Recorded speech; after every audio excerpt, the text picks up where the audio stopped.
what are kind of our thoughts on like where creators going, where film is going, where gear is going, like what should be. And so I think there's going to be some hot takes, kind of like what you just posted on your Instagram like a day and a half ago. Yeah. You had some hot take memes going out. Oh, heck yeah. I got to use the Family Guy when I can. When it fits, I'm like, it fits. It's pretty good. All right, so break this down with me. Let's just jump into it. You brought this to me that the C50, so I'm Team Sony, but I started in Canon, and the C50 just got Netflix approved. That's a big deal. Yeah. So the C50 is officially Netflix approved, which is pretty wild to think about. Like, if I'm not mistaken, this is like a $3,500 camera. You can, we could fact check that somewhere in that $3-ish grand. It's at middle or lower end. $3,500. I just checked it today because I was like, holy cow! Like, what's the barrier to entry to get into Netflix? And a C50. I mean, you could do it with the 50 millimeter 1.8, $200 RF lens, and like it's $36.99 right now if you go buy it at B&H, and that came, I think today or yesterday. I just saw the FX3 went back up in price.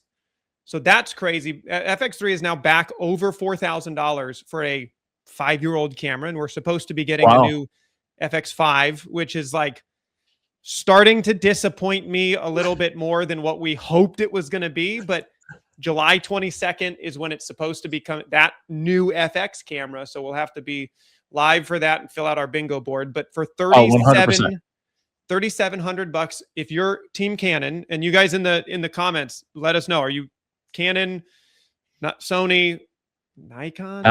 Well, I guess Nikon's kind of red now, Yeah, I mean, they're coming. They get. I saw somebody comment on TikTok that was like, Nikon's in their glow up phase or their glow up era. So they're putting some stuff out. They're working to try to get it there. But it's just kind of crazy to like look at, like, you don't need the Alexa, you don't need the best red, you don't like a Canon C50.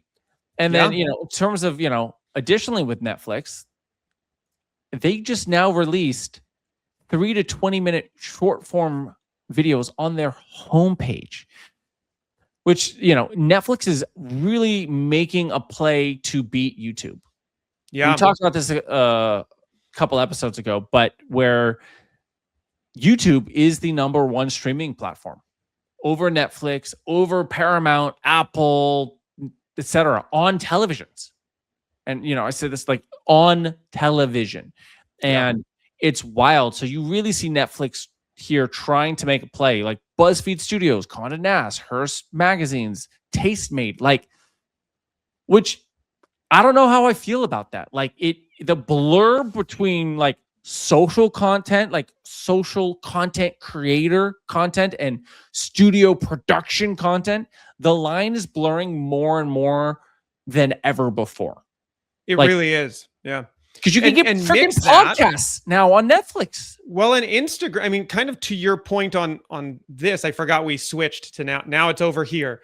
But Instagram just made this whole push to now they're going to have long form, like they're testing this out with creators to have TV content, back to 16:9 content for your television. It's an interesting, like you said, blurring lines. Like, Instagram is now on your TV. Netflix is doing shorts. It's a weird time. It's an interesting time to be a creator, and I guess more time to have open gate. We need open gate so you can do vertical and horizontal, right? Like, so I mean, this is all of the conversation this is so much of the conversation that I wanted to have with you today on this podcast, because and it really being an open-ended conversation where there is, I don't think, a right answer to it. And and I definitely would love anyone in the audience listening to this, please chime in, because like, you have two sides of this conversation. You have the Jake side, which is, the producer director. Yep. It's like, okay, great. What is the strategy? Because Netflix will pay you. I don't know how these deals are being done, right? Like, okay, you put your podcast on there. Are you getting paid per stream like YouTube? You're not. Are you getting paid? Like, how is that working? Like, yeah. And then you have the Colden conversation as the cinematographer, who it's like, okay, great. Well, what gear are we doing? how are we breaking this down in terms of gear? What do you and need to make it happen? Yeah, what Yeah. lights, what cameras, what lenses should we be investing in? And so it's wild. Where do we want to start with? Do we want to start on gear or the filmmaking side? Let's start. I have occupied our gear space for like the last 3 episodes, and I always will be like, all right, we're going to get to Jake's stuff next week. So I want to get to that mentality first because you have such a good perspective on that.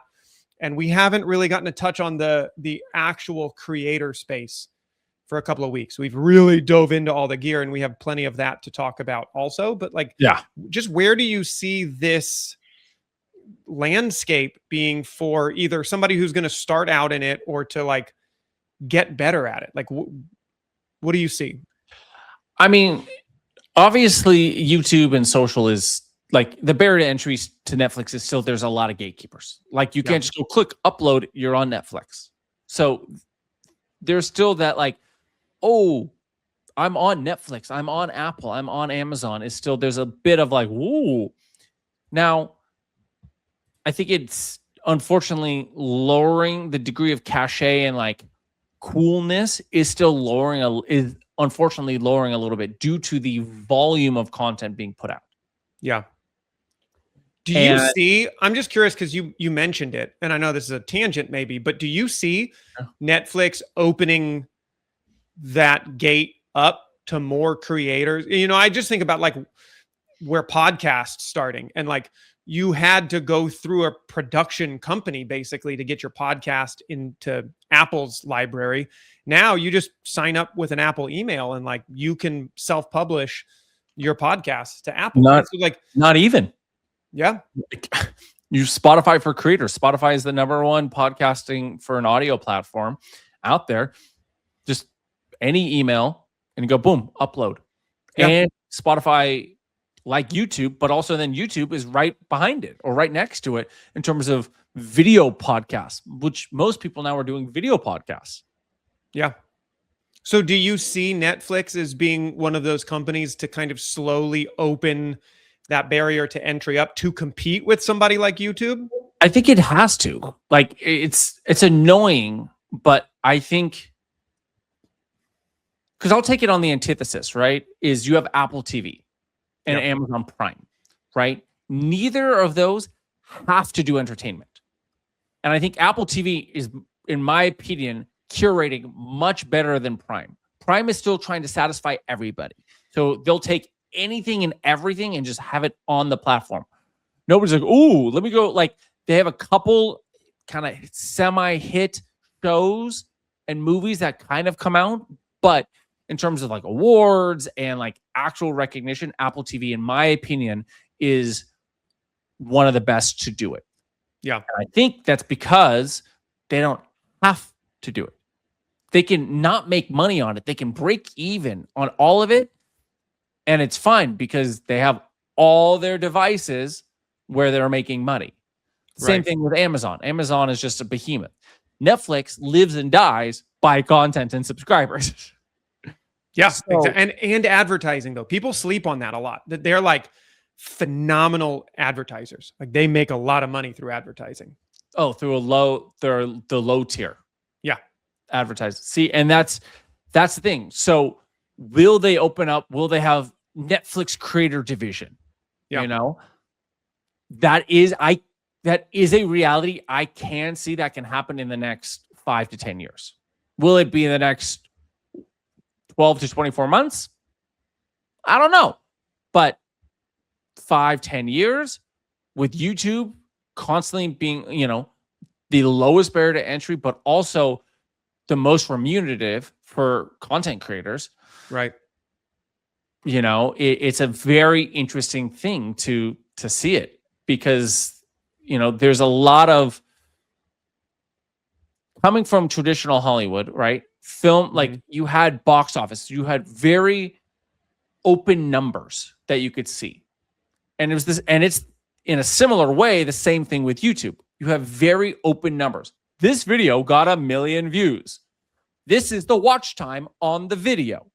This is how many ads were played on your video. Right. And this is your ad buy. I mean, you Yeah. even know how much you're, how much you're What your making per RPMs view. are, what your CPMs are, Right. right? Like it's overt. There's nothing hidden. Netflix is completely hidden. Yep.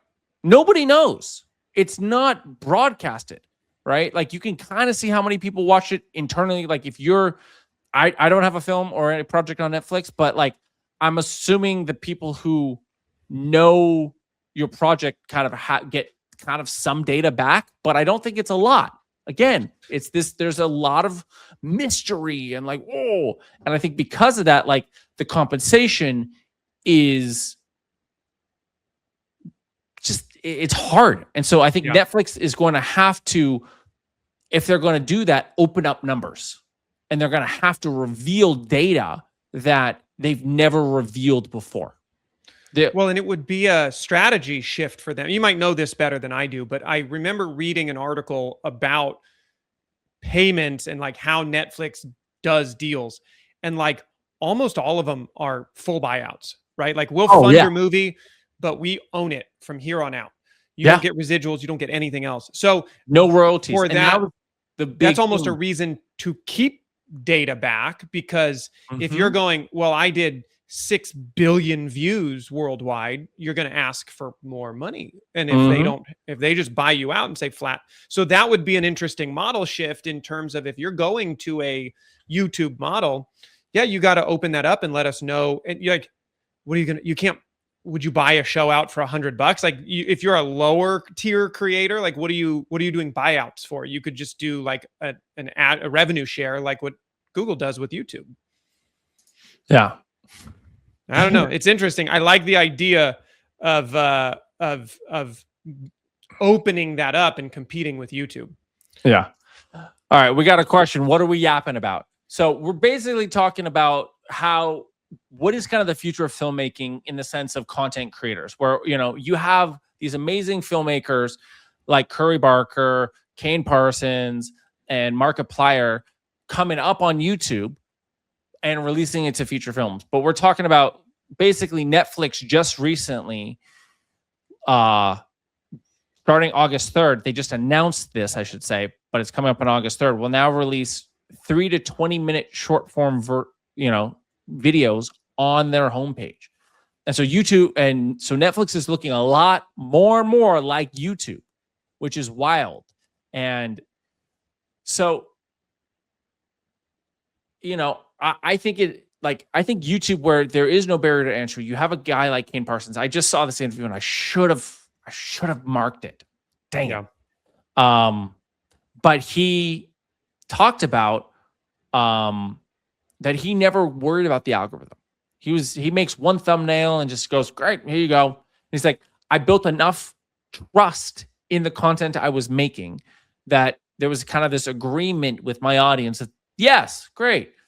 But he just didn't play the game of that, where, Curry's talked about like, hey, you kind of get wrapped into it, kind of what needs to do it. But all of his directorial stuff, in the sense of like the short film, The Chair, his first feature film, Milk and Cereal, like those were just, he tried the traditional route, failed each time, in the sense of nobody wanted. The Chair was like, okay. But it went viral on YouTube. And then Milk and Cereal, again, try to go get a distributor, didn't work out. And then from there, he then, was able to get enough interest in Milk and Cereal, which then got him Obsession, and then Obsession, obviously, but it's the traditional route. But he was able to hone in his skills via YouTube. Yeah. I think it's a great way to get feedback. I mean, you get instant feedback. That's my biggest thing that I think is so great about having open platforms like YouTube, is that you get real-time analytics on what's working, what's not working, what's yapping versus actually like, working. I don't know. I mean, we're it's just, not you literally get and no one cares. I care.